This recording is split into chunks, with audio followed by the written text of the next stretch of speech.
You're listening to The Corbett Report. CorbettReport.com. Welcome back, ladies and gentlemen. Welcome back to the Corbett Report podcast. I'm your host, James Corbett of CorbettReport.com, and I am coming to you, as always, from the sunny climes of Western Japan this Tuesday, August 12th, 2014.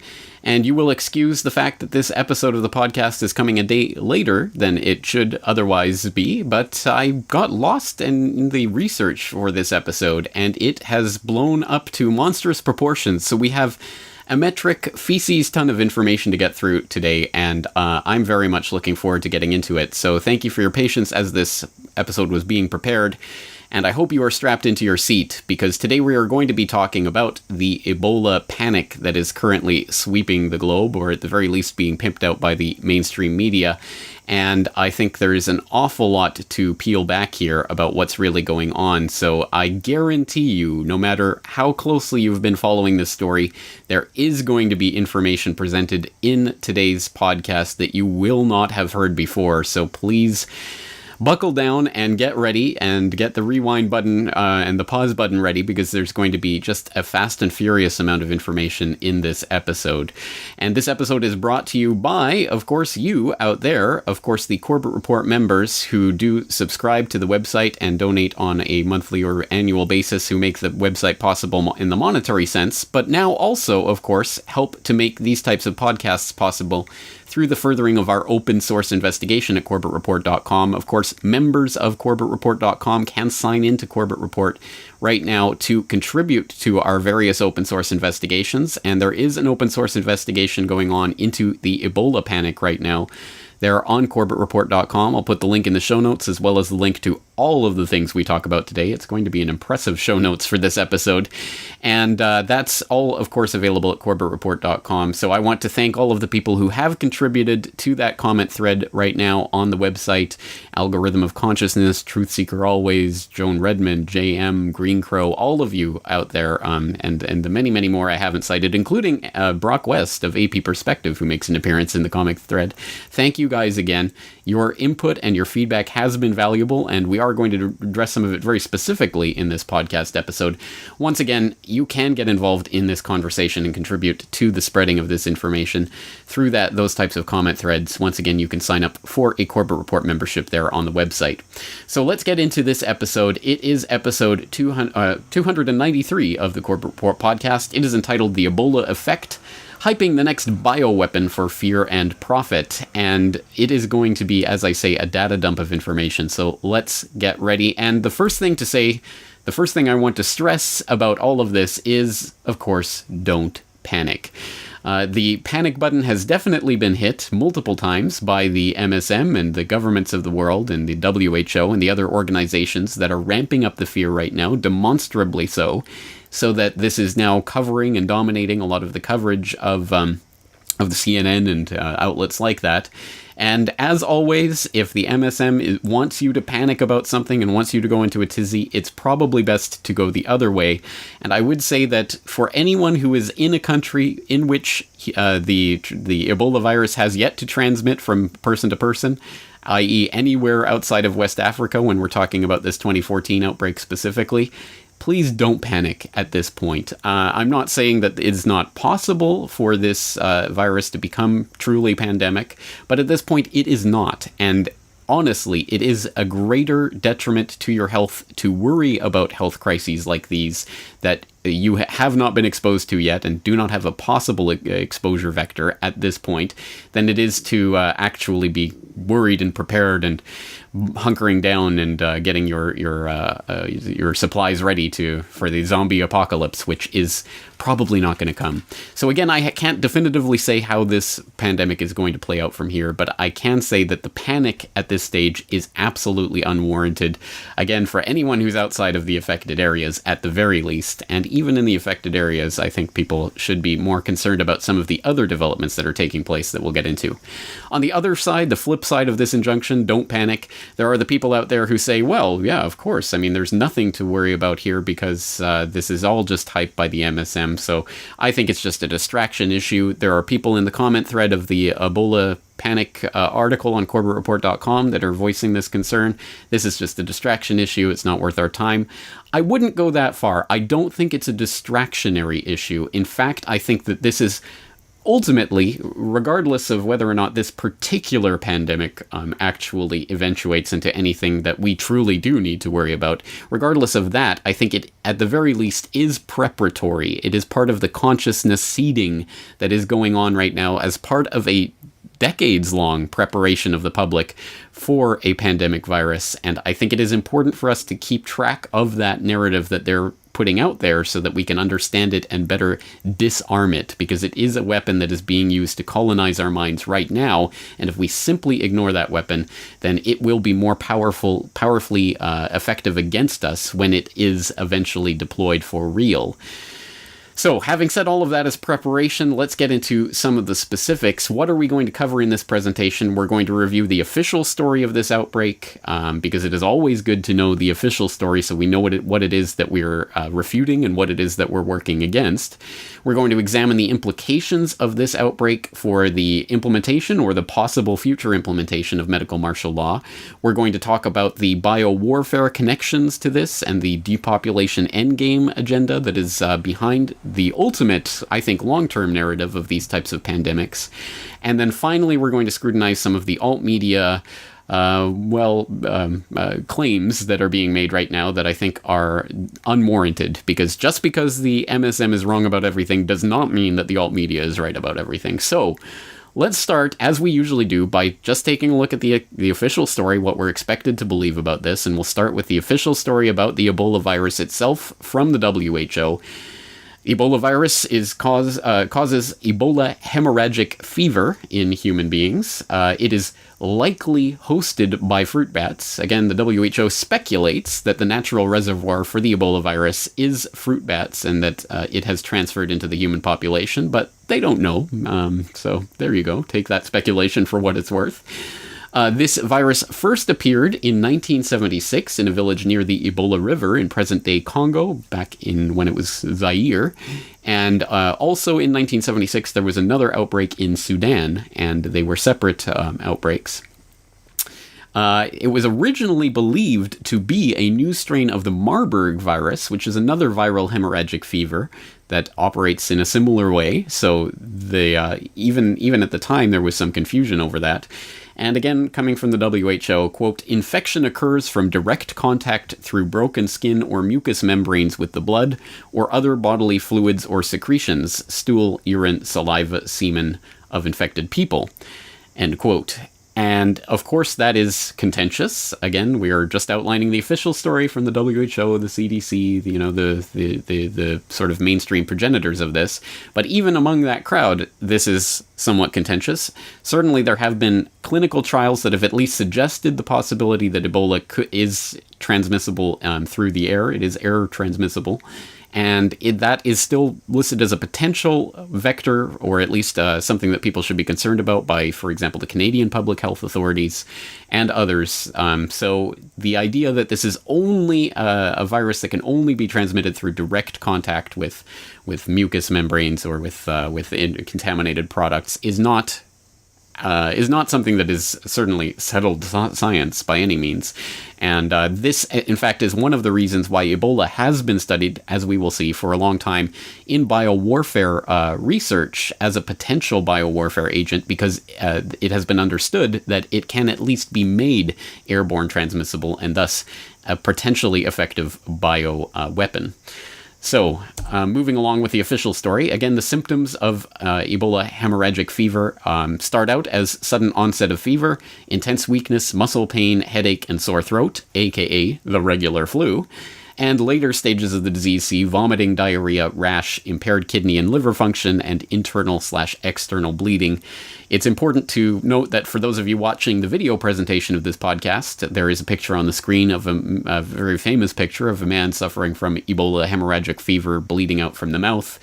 This is one of the less graphic versions of these types of pictures, which are widely available online and widely used to illustrate stories about Ebola and the types of official CDC and WHO postings, because, of course, it is an extremely effective image. But as people who are doubting this, the Ebola panic and hype, like John Rappaport, point out, this is certainly not the necessary or even necessarily the typical presentation of this disease. So it's a psyop in and of itself to present and to dwell on these types of images rather than on a lot of patients who do not exhibit this type of disgusting, painful, bleeding type of presentation of the disease at all. Again, moving on with the official story, again, officially coming from the WHO, there is no licensed or authorized treatment or vaccine for Ebola virus. It is limited at this point to basically care for people who are exhibiting symptoms, as in ameliorating their symptoms and trying to help their body fight it off naturally. There was a serum that was derived from patients who had survived the 1995 Congo outbreak of Ebola that was tested on 8 patients during that outbreak, and 7 of them survived, which at the time was posited as potential sign that the serum was effective, i.e. you could derive a serum from the blood of people who had survived the virus that would help others in combating the virus. Although that has been much disputed, and there are other studies that have come out since saying no, the common factor among those who survived was their age. It had nothing to do with the serum. So that's a very highly contested study, but that's part of the official story as well. Now, there's a couple of products that are now being experimentally tested, as I'm sure you've heard about in recent days and weeks, and as we will get into more later in this presentation. One of them is an RNA interference drug developed by Techmira Pharmaceuticals under a $140 million DoD contract, the Department of Defense, the U.S. government, of course. And the other is MAP Biopharmaceuticals with a product called ZMAP, a so-called plantibody produced in genetically engineered tobacco plants. Again, we'll get more into that, but basically, the long story short, the virus is engineered into the tobacco plants that then develop antibodies which are harvested from the plants and used as part of this concoction, this antiviral cocktail. All right, so that is the official story on treatment and the other basic guidelines of what this disease is. Let's look at the timeline of the outbreak of this current outbreak in 2014. It actually supposedly started in December of 2013. Patient 0 has been identified as a two-year-old girl in southeastern Guinea who died of the disease on December 6th of 2013 and transferred it to her mother and grandmother, and then their other family members started to get ill. The first case that were identified and reported as Ebola surfaced in Guinea in February, and it wasn't until March 22nd that Les Médecins Sans Frontières, the Doctors Without Borders, put out a special notice that 24 of their personnel were in Guinea dealing with an Ebola outbreak, including doctors, nurses, logisticians, and hygiene and sanitation experts, and that there were 33 tons of medical supplies and more staff on the way. That was, again, March 22nd, but interestingly enough, the earliest actual official announcement that I can find from the Ministry of Health of Guinea was from March 24th, so 2 days after Doctors Without Borders started to raise the alarm. The Guinea Ministry of Health came out and confirmed an Ebola outbreak with 86 suspected cases and 59 deaths. And then on March 31st, 1 week later, the first confirmed case appeared in Liberia, and at that time the death toll stood at 78. Skip ahead to April. Early April, West Africa begins mobilizing to fight the spread of the disease. The details on this are rather shaky, but it obviously involves more close measurements and cracking down on border crossings and things of that sort. By the end of May, there was the first confirmed cases in Sierra Leone, and the death toll had reached 187 by that point.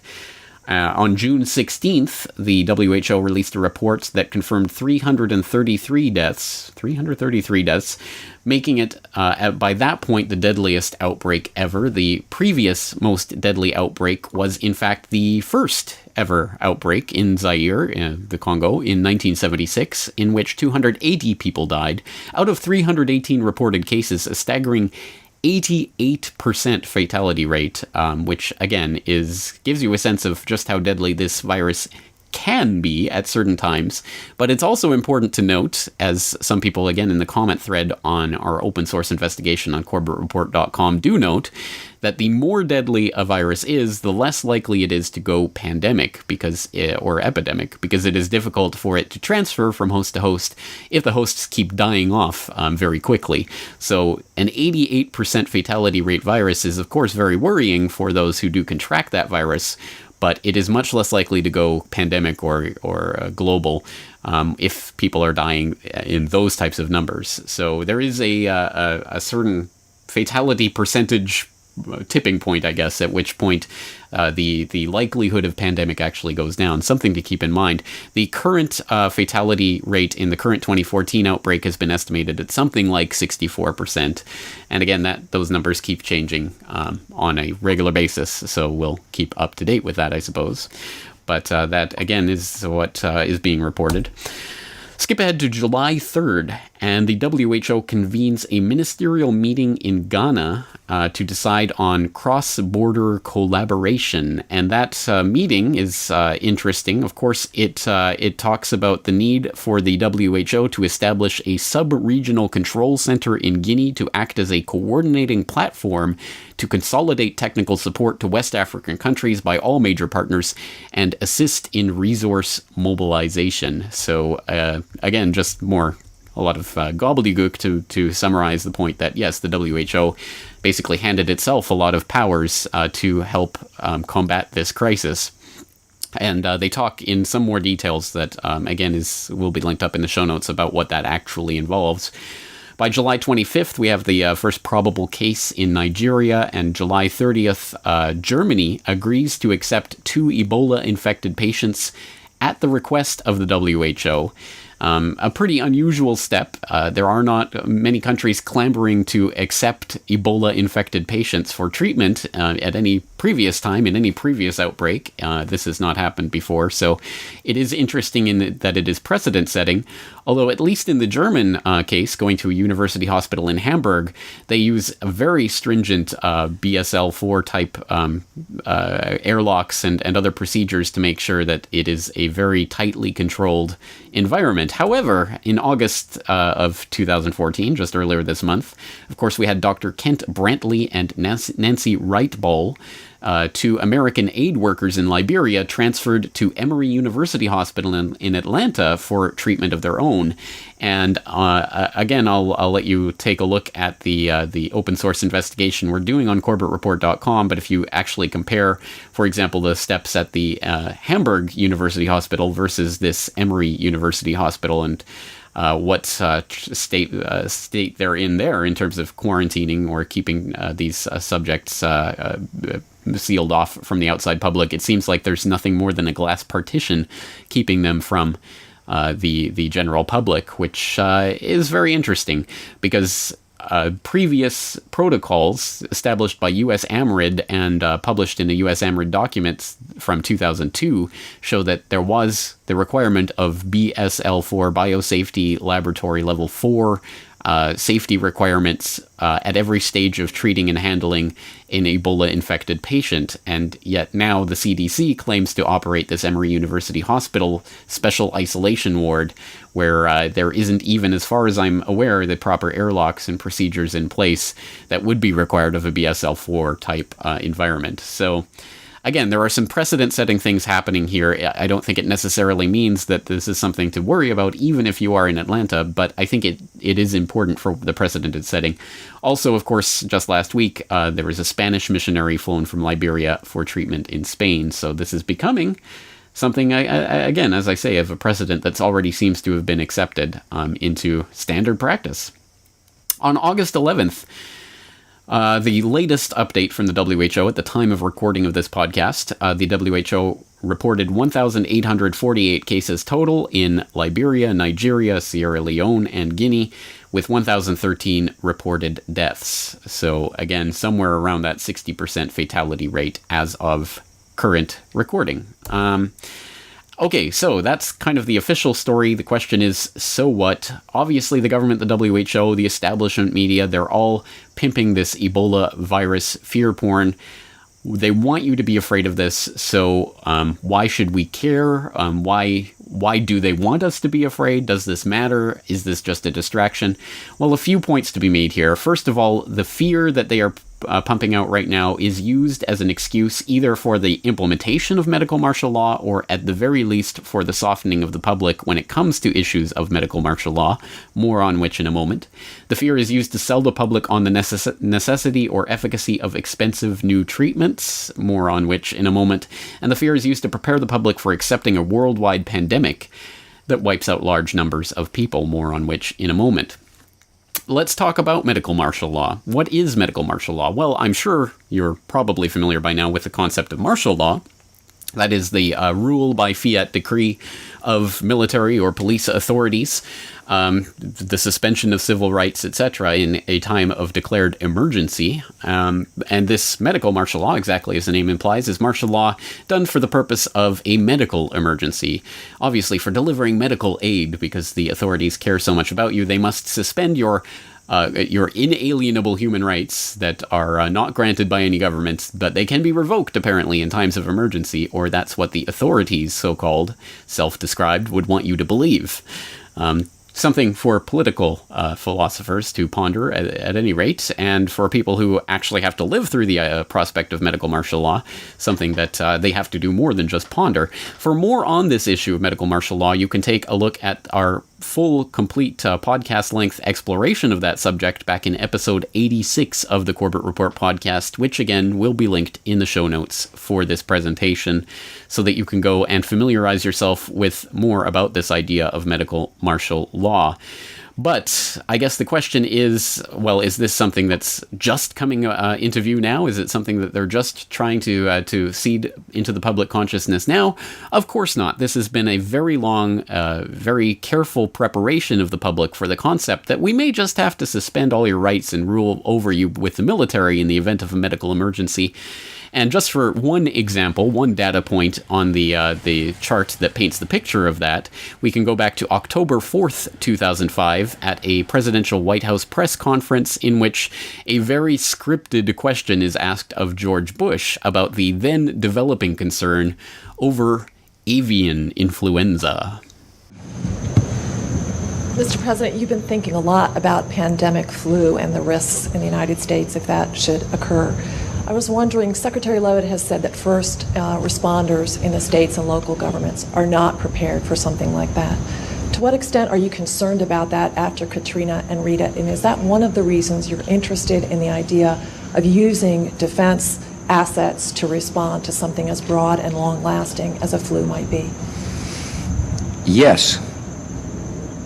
Thank you for the question. I am concerned about avian flu. I'm concerned about what an avian flu outbreak could mean for the United States and the world. I have thought through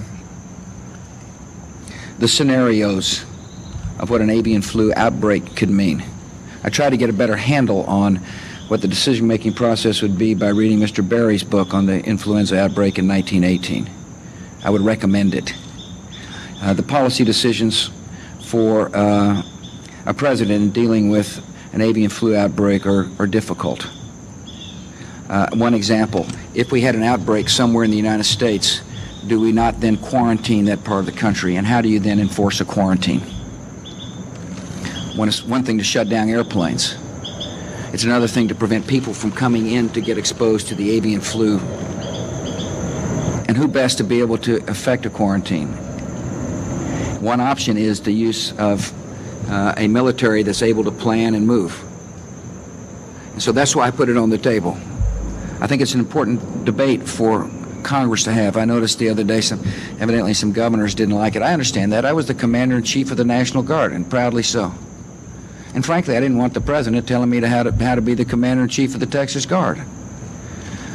But Congress needs to take a look at circumstances that may need to vest the capacity of the president to move beyond that debate. And one such catastrophe or one such challenge could be an avian flu outbreak. Indeed. Well, how do you enforce a quarantine? Who would be best able to effect a quarantine? Very interesting questions indeed from the Commander-in-Chief, and unfortunately not rhetorical questions, questions that have been answered in various ways by various legislative moves on the political table, including the creation of something called the Model State Emergency Health Powers Act. And that mouthful was brought to you by the CDC, which created a grant to give to the author of this legislation. It's a legislation template that is passed individually by states in the United States, and so far has been passed by 33 states. And this legislation is pretty worrying if you actually start to read it. It allows governors of states that pass this legislation to quarantine and or vaccinate entire populations with or without their consent, to overturn property rights, to use whatever facilities the government deems necessary in whatever way it deems necessary for the implementation of quarantines or delivering of medical aid or whatever they deemed it to be necessary for. It also specifically allows the mobilization of quote-unquote organized militias to deal with the emergency, which includes the National State Guard, but includes any other type of state-recognized military assembly. And, of course, it allows the governors to ration goods as they see fit during the duration of the crisis. So it is pretty worrying in terms of the suspension of civil liberties that it has embedded right into it. And as I say, this was created in 2001 in the wake of 9/11 during the anthrax scare. It was revised in December of 2001. It's so far been passed by 33 states. The last time we saw a big push for this and the passage of this act was back in the 2009 swine flu scare. And you can see more from episode 86 of this podcast about that and how it was used at that time to help pass it in even more legislatures around the country. So that's something to keep an eye on. Is your state signed up to the Model State Emergency Health Powers Act? Has it passed that legislation in whatever form? And if not, is it thinking about doing so as a result of the Ebola scare? Something to keep in mind for this particular scare. But again, this all seems very theoretical. How about the actual implementation of medical martial law as a result of Ebola 2014? And that is, in fact, taking place in the affected countries in West Africa, although you wouldn't know that from searching the term medical martial law or any combination of those terms in a Google search. This is pointed out in an excellent article by TruthStream News, which I'll point you to as a good source on this emergent Ebola scare, which points out that if you search medical martial law or any sort of combination of those types of terms, you won't find anything. But if you replace martial law with simply troops or soldiers, you start to see some very disturbing stories popping up through the news searches. One of which shows that last week, Liberia declared a 90-day state of emergency and the suspension of, quote-unquote, some civil liberties, and that people in Liberia are very scared of what this means, as we can see by stories from the Associated Press and other outlets that are reporting that, for example, relatives are now hiding members of their family that have developed a fever for fear of quarantine, for fear that the entire family will be scooped up and thrown into quarantine, and the healthy members of that family will be in quarantine with infected Ebola patients, thus much more likely to actually get the disease. We see other stories, similar stories along those lines, including families that just dump the bodies of dead family members in the street, because again, they don't want authorities knocking on their door to quarantine them all. We've also seen Sierra Leone deploy an entire battalion of soldiers in order to enforce their own quarantine restrictions. And so far in the United States, we've seen the CDC, the Center for Disease Control, declaring a level 1 emergency, which is its highest state of emergency, and something it has not declared since that 2009 swine flu crisis, which of course killed far fewer people than the average flu, but let's not worry about that. And the WHO has declared a public health emergency of international concern. This is an exceptionally important thing that I've seen really no one else picking up on in the alt media or reporting on, so let's talk about it. What is a public health emergency of international concern? This is a special state that can be declared by the World Health Organization under something called the International Health Regulations, which is an agreement that's been signed onto by 194 countries around the globe, which I think is just about every country on the planet. And all of those signatories to that agreement allow the WHO, in the event of a public health emergency of international concern, a PHEIC, to gather and share data on the crisis or restrict travel anywhere in the world with or without governmental consent. The WHO can declare that travel into or out of any given country is not allowed under this agreement. Now, obviously, how is the WHO ever going to enforce something like that? The WHO doesn't have an army to do anything of that sort. So how would it happen? Well, disturbingly enough, I did find an article that was quoting Stephen Morris of CSIS.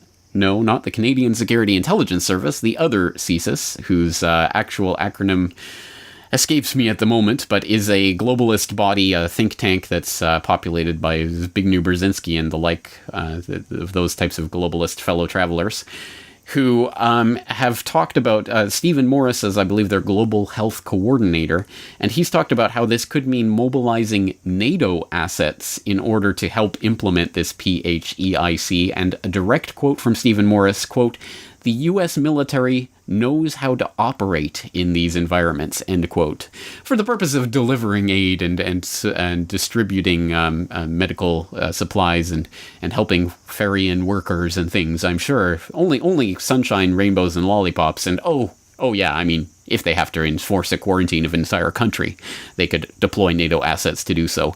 Pretty worrying stuff, and that, my friends, is what the real medical martial law will look like in the pandemic scenarios of a potential future pandemic. And again, I'm not saying that's Ebola 2014, but I'm saying that these are the types of things that we are now being led into and conditioned to believe are necessary and just par for the course, and we're being introduced to these ideas right now. This is a preparatory phase that we are going through, and I think it's important that we understand what this potentially means, and we fight against these types of measures now when there is less at stake on the table, because rest assured that this will be used for the delivery of sunshine, rainbows, and lollipops the first time, or the first 2 times, or the first 10 times that it's used. But after that, after people get conditioned and used to it, then it can be used for restricting travel anywhere in the world. Oh, there's a pandemic in your country. Now people can't come in or out. Wouldn't that be convenient for as a geopolitical tool for anyone who's in positions of power at the World Health Organization? And I think we should be very, very wary of the people who are in positions to declare pandemics at the WHO. As we found out in that 2009 swine flu crisis, again, we talked about this on the Corbett Report at length at the time, but long story short, the European Council and others found in their investigations after the fact, 100% the WHO declaration of pandemic during the swine flu crisis was motivated, substantially so, by the economic ties of the people on the board that the WHO set up to declare a pandemic. They had ties to the vaccine manufacturers that made billions of dollars in the wake of that crisis, in the wake of that scare, through the swine flu vaccines that were suddenly railroaded through and put on the market in the wake of that scare. Does that sound familiar to anything that's happening right now? Well, it should, because of course, I have no doubt you've heard of ZMapp. Hey, have you heard of this new experimental Ebola virus treatment? It's called ZMapp. Did you get that? Once again, it's ZMapp by MAP Biopharmaceutical and distributed by Leaf Biopharmaceutical out of San Diego. I'm sure you have heard about this numerous times over the past couple of weeks. I certainly have, and you may have heard, but probably not, about some of the other people who have been involved in the development of this experimental Ebola treatment, like DeFirus, and the U.S. government and certain interesting agencies there that we'll get into in a moment. Also the Public Health Agency of Canada. Some interesting players involved in the background to the development of this, and we'll get more into that. But let's just take a look at the way that ZMapp has been seeded into the consciousness of the public over the past couple of weeks.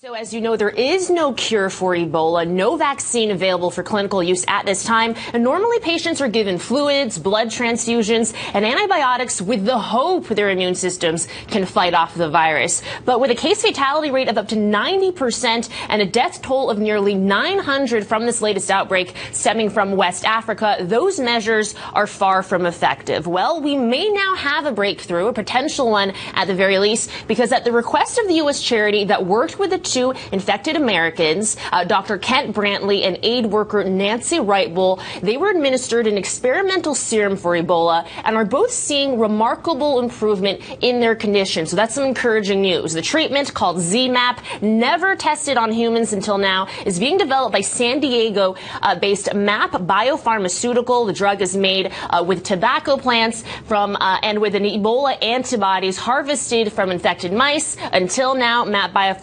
Biopharmaceutical has been a little-known company with only 9 employees. A little more known now, Betty. What is this anti-serum? Well, it's an antibody product. When your body is infected with any organism, you develop something called antibodies. These are immune factors that help destroy that particular germ. This product is derived from monkeys. So monkeys who were infected with Ebola, it's a product that was derived from them and then manufactured outside of monkeys to create this antibody. What we understand is that the drug was given to both individuals, Nancy Wrightbull and Dr. Brantley. It was given to them in Liberia. It was given to Dr. Brantley before he traveled at a time when supposedly he was quite ill. And according to Samaritan's Purse, he responded dramatically. He responded quickly to that product. Nancy Wrightbull received 1 dose, did not respond that much, and received a second dose. And then from what we understand, their condition has both improved. One doctor described their turnaround as taking the experimental medication as miraculous. The serum has not even been tested on humans yet, and medical experts say much more testing is needed. I do hope that it was as impressive as being described, because if it is, that bodes very well for that particular product. Truer words have never been spoken on MSM. Yes, it does bode very well for that particular product, doesn't it? And this is like one coordinated advertising campaign for ZMapp. Did I tell you that name of that product again? That experimental Ebola treatment that hasn't even entered human trials yet is ZMapp. Very interesting, the type of wall-to-wall blanket coverage this has garnered, and the very interesting connections. This was administered at the request of Samaritan's Purse, that organization that employed the two aid workers, and there's more about that connection and interesting things going on behind the scenes related to ZMapp. Let's take a look at what ZMapp is exactly. It's a cocktail of 3 monoclonal antibodies. Basically, these antibodies have been derived from genetically engineered tobacco plants that, as I said earlier, have been engineered with the virus that has been extracted from monkeys, and it's been engineered into the plants, which then produce antibodies, which are harvested as part of the cocktail, quote-unquote, of antibodies that are involved in this treatment. ZMapp was apparently identified as a drug candidate in January 2013 and has not entered clinical testing on humans yet, and the WHO, lo and behold, now the WHO is putting a team of bioethicists together to examine and evaluate the guidelines for using experimental drugs in emergency situations, because now they're thinking about rewriting the entire rules and procedures for the implementation of new drugs on the back of this. That should be worrying for anyone on the planet. I don't care how conspiratorial or unconspiratorial you are. The idea that now the very rules and procedures for testing and experimenting and bringing drugs to market is being rewritten because, in the wake of an emergency, you might need to do that suddenly. That profit incentive, the billions upon billions of dollars of potential profit incentive, does put the incentive there on the part of companies to foster, to allow, to even create and spread various panics in order to get their experimental drugs passed. And we'll have even more to say on the potential positive economic effects for various companies in the wake of this, what I'm calling the treatment scam aspect of this Ebola scare. But just a quick look at Samaritan's Purse, which, as I say, the ZMapp was used at the request of Samaritan's Purse. How did Samaritan's Purse know about ZMapp? How did they research that? What kind of connections did they have to this MAP biopharmaceutical company, which had 9 employees just a few months ago, and now is in charge of the world's most hottest product, from what the news coverage is telling us? Well, Samaritan's Purse also hired a plane to fly those aid workers out, and someone did the background on this, the research, and I'll link to that obviously in the show notes, that shows that the plane that they used specifically, being operated by Phoenix Air, is a suspected CIA rendition torture plane. That's right. One of those planes that have been tracked around the world by various plane spotters who were making note of the various planes that the CIA was suspected of having used in their rendition and torture program back last decade, back when the CIA tortured and rendered people. I mean, clearly that's not happening now. So that's an interesting little connection there as well.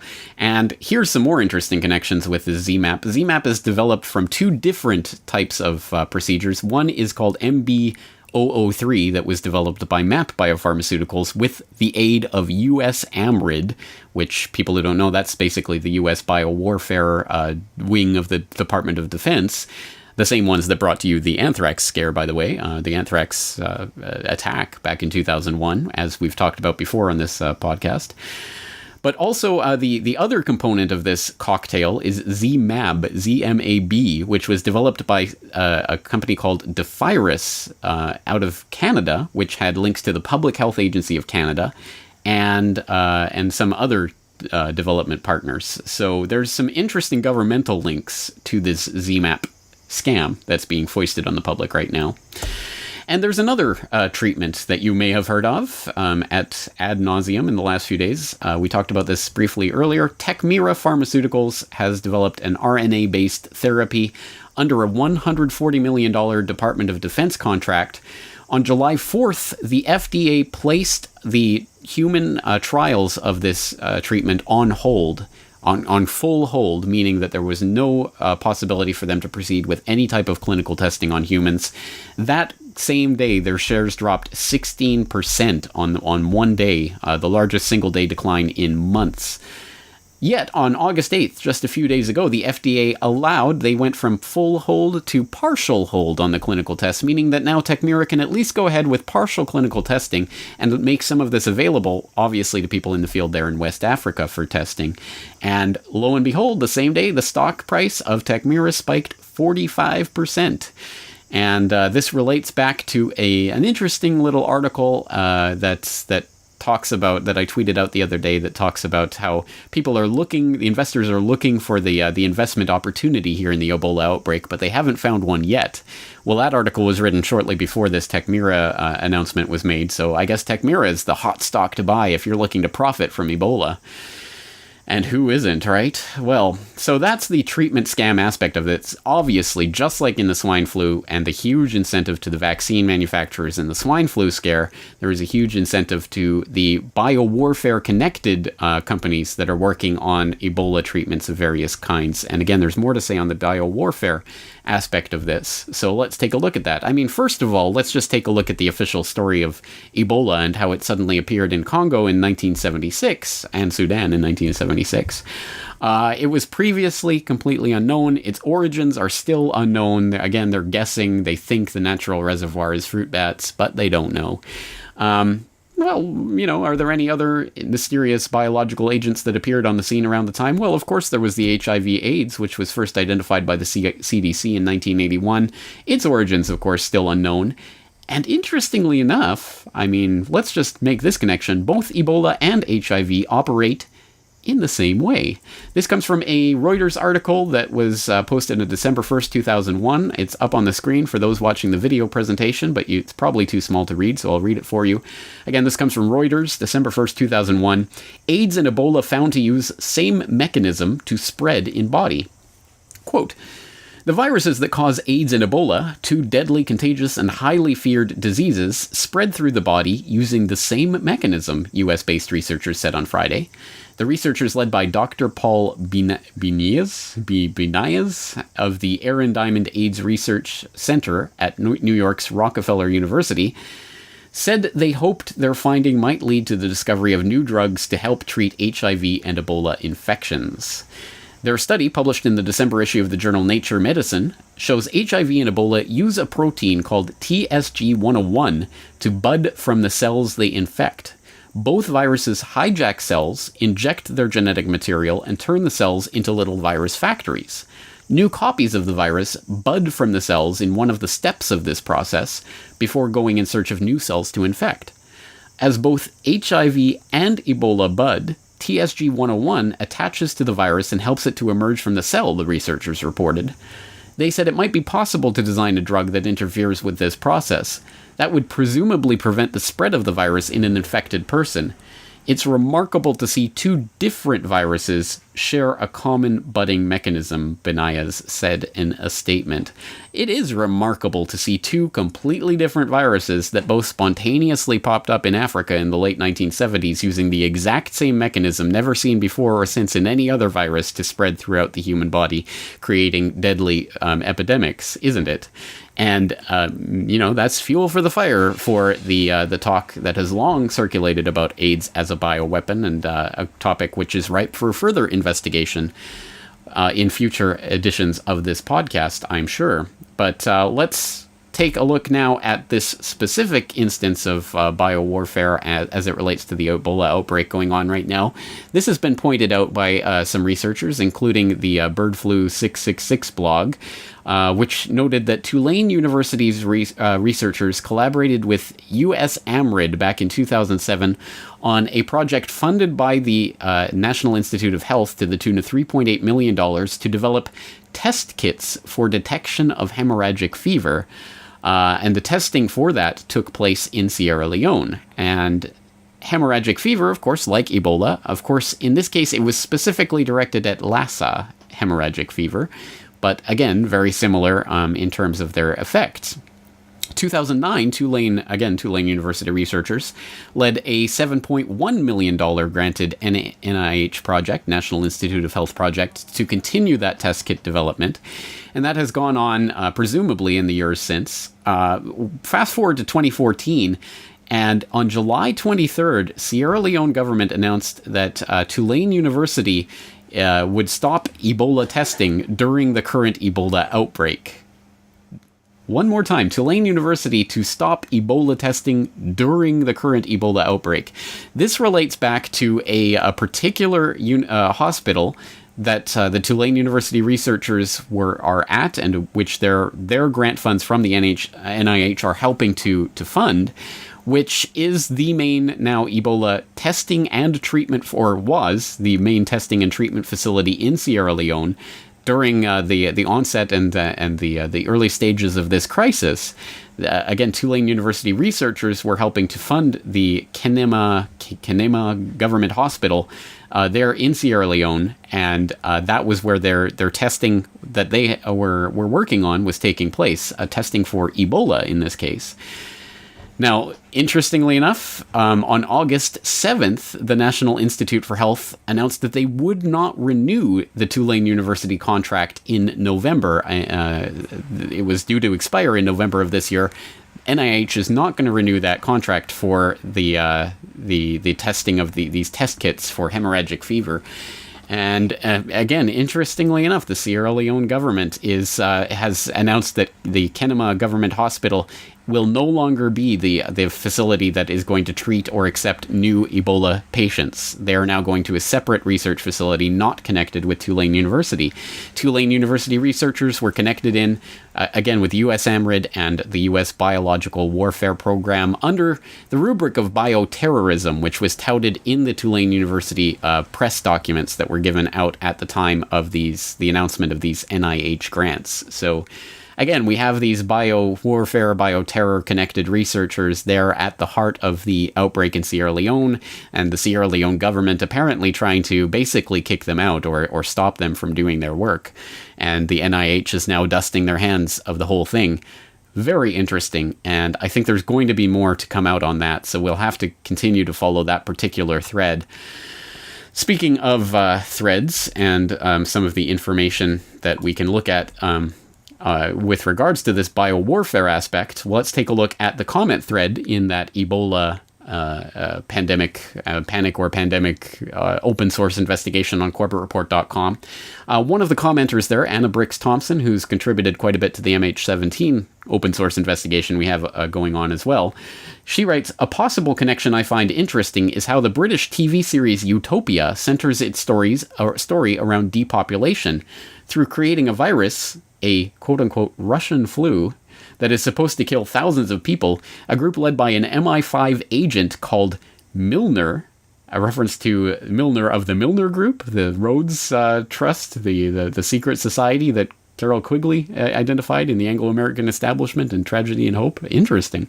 "Wants to prompt the rest of the Earth's population to take a sterilizing vaccine targeted to leave only a small elite race able to bear children." That is pretty much every part of the propaganda that I see as part of the long-term conditioning process going on here. Not only is it Russian flu, obviously playing into the current Cold War mentality, but the idea that this is a sterilizing vaccine that is forced on the population to weed out the population and leave only the elite able to bear children. Again, I mean, so much of that is really what we are looking at long term in terms of this end game of depopulation scenarios. And again, just on the note of Russia and the Russian aspect of this and the new Cold War and the demonization of Russia in the popular press, we see Joan Redmond noting in this comment thread, "Back on the 5th of May 2004, a Russian scientist, Antonina Presniakova, died after sticking herself with a needle containing deadly Ebola. Gary Bell, on his radio show, A View from Space on Toronto AM 640, stated that she was splicing Ebola with the Marburg virus when the accident happened, and she documented her illness as she was dying." Joan Redmond writes, "I have not found where he got his information from. However, one of the original reports on the MoscowTimes.com does mention the Marburg virus at the end of the article. It's now only available on archive.org. Wikipedia refers to this laboratory, the Vector State Research Center of Virology and Biotechnology outside of Novosibirsk, as a facility that has, at least in Soviet times, been a nexus for biological warfare research." And Judith Miller of the New York Times also refers to it as a former weapons lab. Again, this is the type of story that I imagine would be jumped all over if and when they decide to go with a Russian flu type scenario. Oh, look, it's the Russians and their biowarfare. They were the ones who were engineering this all along. That's something to at least keep in mind as a card that they might have up their sleeve for if and when they do want to go along that route and start revealing the agenda, but of course blaming it on Russia rather than on US AMRID and the other types of biowarfare research institutes on the US side of things. But I guess that brings us to the question of, again, why is this important? What does this really mean? Where is this really going? As I said earlier, that description of that British series Utopia, which I haven't seen, so I can't attest to it myself, but that description sounds very much like what I think the ultimate endgame depopulation scenario really is. And that's what I think all of this is really leading us to. It's leading us towards the conditioning of the acceptance of this idea of pandemic threat and the suspension of civil liberties, the eventually the large-scale releases. Oh, we're all going to die because of these viruses that continue to spread. And we've seen, again, so much conditioning for that coming out through Hollywood and the propaganda machinery in recent years, including a 2011, I believe, movie called Contagion, which features interestingly in this story. Let's go to this happy character. If you're looking at the video of this, you can see the smug face of Dr. Charles Arntzen of the Arizona State University, who, quote-unquote, pioneered the process of producing antigenic proteins from genetically modified plants, i.e. the very process that is used in the creation of ZMapp. Did I mention ZMapp? So the ZMapp Map Biopharmaceuticals used this process pioneered by Dr. Arntzen at Arizona State University to get their antibodies from tobacco plants. Direct quote from Dr. Arntzen, quote, "I was involved in the initial research funded by the U.S. Army, which gave a grant to ASU, and the idea was we would use plant biotechnology to make both a vaccine and the monoclonal antibody." So again, it's direct U.S. Army involvement in the creation of this technology, which is then used in the creation of ZMAP. So, Dr. Charles Arntzen, one of the people pioneering this technology, and what does he have to say about the idea of depopulation? Well, let's take this again from TruthStream Media, which, as I say, is doing excellent work on this issue, and an excellent video they put together highlighting some very disturbing comments that Dr. Arntzen made at a 2012 summit on the problem of the 8 billion people that are soon to be on this planet. This is Dr. Charles Arntzen of Arizona State University. He's the guy who's behind growing vaccines and tobacco plants for DARPA. He's also the guy behind the experimental treatment that was given to the Ebola-infected Americans they flew in. And he's also this guy that we reported on back in July 2013, joking about culling large swaths of the population with a genetically engineered virus. And he's one of these elite scientists in the cutting edge of bioengineering who are using it to develop things like edible vaccines. He was going to create a banana vaccine to give to the third world. He had a bunch of Rockefeller Foundation funding and so forth that would have medicine grown into the plant or the fruit. And you can use basically any medicine. And speaking of growing things into plants, he's also worked with Dr. Mitch Hein of Epicite. Not sure if you guys remember Epicite, but they were really popular back in the early 2000s because they were growing pharmacorn, genetically engineered corn, with anti-sperm antibodies in it. And of course, he's also worked for DARPA. One of the things he did is work on stockpiling an anthrax vaccine or an anthrax treatment for the military. But his words at this lecture here are just sick. It's incredible what he said. Listen to his response about should we feed the world when there's 8 billion people. Considering the negative social and environmental impacts of human population growth, shouldn't we try to restrict food supply and return our population to a more sustainable level? On that same note, should there be 8 billion people in this world? Is there a limit on the number of people our planet can sustain? How do we go about this politely? Should we invade Mars? Newt wants to go to the moon, so don't forget that. And should we concern ourselves with feeding 8+ billion in the first place, or should we allow natural forces of carrying capacity to affect or limit population growth, placing our emotions aside? That's that question. So, thoughts on this? Has anybody seen Contagion? Yeah, that's the answer. Go out and use genetic engineering to create a better virus. I mean, 25% of the world population is supposed to go in Contagion. Science doesn't let us read the methods. Oh, that's right. Oh, it's just so funny to talk about a quarter of the world's population dying of horrible disease, isn't it? Oh. Yes, for those of you who didn't catch that audio, he was talking about Contagion, the Hollywood movie, and the idea that a genetically engineered virus could wipe out 25% of the world's population. And this is coming from a guy who genetically engineers viruses. Oh, isn't that awesome to hear that? Of course it is not. Of course it is deeply worrying, but not surprising, unfortunately, to anyone who knows the depopulation agenda that is the ultimate long-term endgame.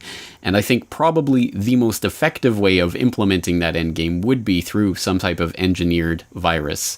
And I think that is that is at the very least a card that is in the deck. And I really do think that we should understand that, and we should understand that these types of Ebola outbreaks and the like, which again, I don't believe at least at this point, Ebola 2014 is not going to be the implementation of this, but it is another data point in the conditioning of the public to expect these types of pandemic viruses to ultimately start wiping out large segments of the population. And who knows, one day it might be just released on whatever shadowy boogeyman terrorist group they decide to invent that may or may not even exist, that is supposedly releasing these bioweapons,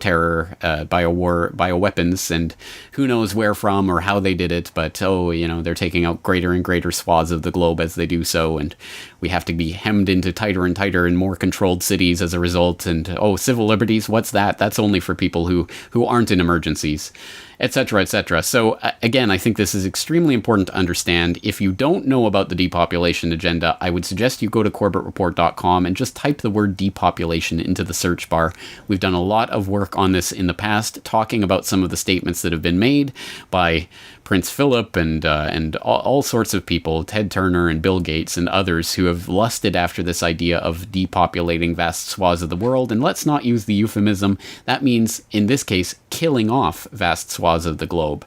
It's one thing to talk about just sort of breeding ourselves out of existence, just having less children or something. It's another thing to talk about engineering corn to contain anti-spermal antibodies that basically make men sterile, and then feeding it to third world populations, as is done, as was talked about in that video by Epicite and others. So again, we have to be aware of this agenda and what's going on. And in this regard, probably one of the most interesting in this particular regard when talking about Ebola was the statement made back, I believe, in 2006 by Dr. Eric Pianka of University of Texas, in which eyewitnesses claim that in his one of his speeches, I believe a speech in acceptance of some sort of award that he was winning for his research, his biomedical research, he talked about the ultimate need to reduce the population and how wonderful it would be if and when, the Ebola virus starts to wipe out 90% of the globe, a statement which received standing ovation, again, according to eyewitnesses who were actually there at the speech. So again, there's a long history towards this endgame, and it's something that I think we have to be aware of in order to more effectively counteract, because just like the false flag scenario, we break that tool when we show it for what it is, and when we show it, when we run out in front of that and show the audience that there's a rabbit up their sleeve. So let's work on bringing more information to this subject. But on that note, I think we should clarify a couple of things that I've seen in the alternative media that I think need clarifying, or more accurately debunking, because they have garnered quite a bit more attention than I think they should. One of which is this idea that Obama has signed an executive order to allow detention of well persons, even specifically in the wake of this Ebola outbreak. This relates, in fact, to an executive order that was originally penned by George Bush a decade ago, and that order was signed in the wake of the SARS hype, and specifically mentions the severe acute respiratory syndrome in that executive order. What Obama did in this executive order amendment that he just signed is basically take out severe acute and just left it as respiratory syndrome, i.e. any type of respiratory syndrome. Now, the implication supposedly in the headlines that are being generated in the alt media is that this has to do with the Ebola virus. It does not. The original executive order, when you go back and read George Bush's executive order, specifically mentioned Ebola. It said hemorrhagic fevers, including Lassa, Marburg, Ebola, Crimean Congo, South American, and others not yet isolated or named. So that was specifically included as one of these diseases which could be used to implement a detention or seizure of people and quarantine, etc. And so that was already on the books. Obama didn't touch that. That had nothing to do with Ebola, what Obama did. What Obama did was expand it, really, for the inclusion of such things as Middle Eastern respiratory syndrome, MERS, which has gone under the radar in the wake of this Ebola hype, but is still out there and still potentially going to be the next big panic that they want to worry us about. So this new executive order amendment doesn't have anything to do with Ebola specifically, but it is something to keep in mind about medical martial law in general. Another thing that I would like to debunk is something of a red herring. There's been a lot of press in the alt media about the CDC has patented Ebola, and that seems to be about the extent of the research that most people put into this claim. Well, I don't think that that's exactly what's happening. Let's put this on the record. The patent is CA2741523A1. Human Ebola virus species and consumptions and compositions and methods thereof. And people are saying this is a patent of the Ebola virus. Well, not exactly. It's a patent of a specific strain that has been engineered. Specifically, from reading from the description of the patent, compositions are provided that are operable as immunogens to elicit an immune response or protection from Ebola challenge in a subject such as a primate. Inventive methods are directed to detention and treatment of Ebola infection. Basically, this is a long way of going to say that that what they're talking about is a very specific strain of Ebola called Ebola for short. It's Bungiona or something. I'll have to look that up. Of course, I'll put the link in the show notes. It's very specifically talking about the immune response and treatment of this. And a lot of people are saying, oh, look, this means that CDC has engineered Ebola or something of that sort. Well, a couple of things to keep in mind. First of all, the current strain spreading in the Congo is not the Ebola strain of Ebola virus. It is related to the Zaire strain, 97% relation. And for people who are really interested, I'm going to put in a very technical link to PLOS1.org in the show notes to a very technical study for the microbiologists in the crowd. Clock routing further demonstrates that Guinea 2014 EBOV is a member of the Zaire lineage, which talks in great detail about how this is not the Bundibugyo strain of the virus. This is related to Zaire Ebola virus. So it is not the same strain as is talked about in the patent. So in that respect, this has nothing to do with that CDC patent. Another thing to keep in mind is that this is not the first or only virus that CDC has patented. In fact, this is, I don't want to say a common practice, but it is something that the CDC has done before and will likely do again in the discovery of new strains of various viruses. For example of that, we can turn to a 2003 article from the Associated Press. Scientists race to patent SARS virus. Efforts to claim property rights spark ethical debate. Quote, researchers around the world are racing to patent the SARS virus and its genetic material, rekindling criticism of laws that allow people to claim intellectual property rights on living things. Several biotech and pharmaceutical companies, the U.S. government, and researchers in Canada and Hong Kong have filed SARS-related patent applications in recent weeks, claiming ownership of everything from bits of genetic material to the virus itself. Nonprofit and government agencies said their applications are intended to keep the SARS work in the public domain, while private companies said patents will protect their research and development and possibly lead to drug royalties. The Centers for Disease Control and Prevention, for instance, claims ownership of the virus and its entire genetic content. Rather than trying to profit if such a patent were awarded, the CDC says its application is to prevent others from monopolizing the field. The whole purpose of the patent is to prevent folks from controlling the technology, said CDC spokesman Llewellyn Grant. This is being done to give the industry and other researchers reasonable access to the samples, end quote. So there is the official story about why the CDC patents viruses. If they didn't do it, there would be companies that would do it. And the CDC says, well, we make it part of the public domain. We let researchers study it. If a private company came along and patented Ebola, for example, that would mean that if you actually did contract that particular strain of Ebola virus, you would have to go to, or even if you wanted to look at potential cures for that strain of Ebola virus, you would have to be granted a license by the patent holder. So at least on the surface level, it makes sense why the CDC does that. Their official story is that they're putting it out in the public domain. You can ascribe ulterior motives to them, but again, the proof is in the pudding. When and if the CDC restricts access based on their patent and starts charging people, for example, for the right to examine a virus, then we will be able to say, look, aha, they're doing this because of that. As far as I know, that has never happened, and no one has ever complained about that. So at this point, the CDC patent on Ebola is a double red herring. A, it has nothing to do with the 2014 strain, and B, it is not being used to prohibit people from looking at that strain, at least as far as anyone has reported. Again, I'm willing to be corrected on that point, but I think at this point, the CDC patent is a red herring. It does not mean that the CDC created or owns the Ebola virus. Although, as I say, I'm certainly open to the possibility that Ebola virus is a bioweapon that was created. But this is not proof of that. So let's not spread that information as if it was proof of anything. All right, that's going to end our our examination today, again, a ton of information. So there are a ton of links in the show notes that you can explore at your leisure. And of course, you can explore the open source investigation that we're doing at corbettreport.com, the thread with dozens and dozens and dozens of comments there with research and links, all sorts of information. As I say, don't panic.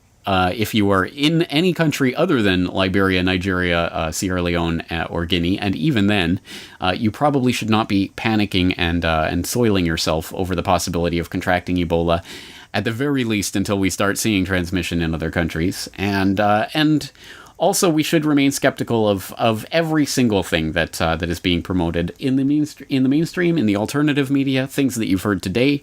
Again, be skeptical, search for this information, look for it yourself. But I think ultimately this is about the preparation for potential future pandemics and the preparation of the public consciousness to accept those. All right, as I say, that's going to do it for today. If you want to contribute to this ongoing investigation, of course, you can sign up for a Corbett Report membership. And I'd also like to, of course, thank everyone who has contributed to purchase a copy of the Century of Enslavement DVD. For all of you who have been patiently waiting for the past month or so for your order, they are being fulfilled this week. You will receive an email when it gets sent out to you. It should take 2 weeks from that point. My apologies on the delay in getting these orders out, but unfortunately my computer problem put my DVD production well behind schedule, so I'm just getting back on track with that. Once again, thank you to all of you out there who make this investigation possible. If you like this investigation, if you think it's important, if you think there's information in here that people should know about, please spread it to others. That is how this work propagates. It is the open source, free and open media that is the counterbalance to the MSM, feeding us all of their lies. So that's going to do it for this week. Once again, I'm James Corbett of CorbettReport.com, thanking you so much for joining me and looking forward to talking to you again next week.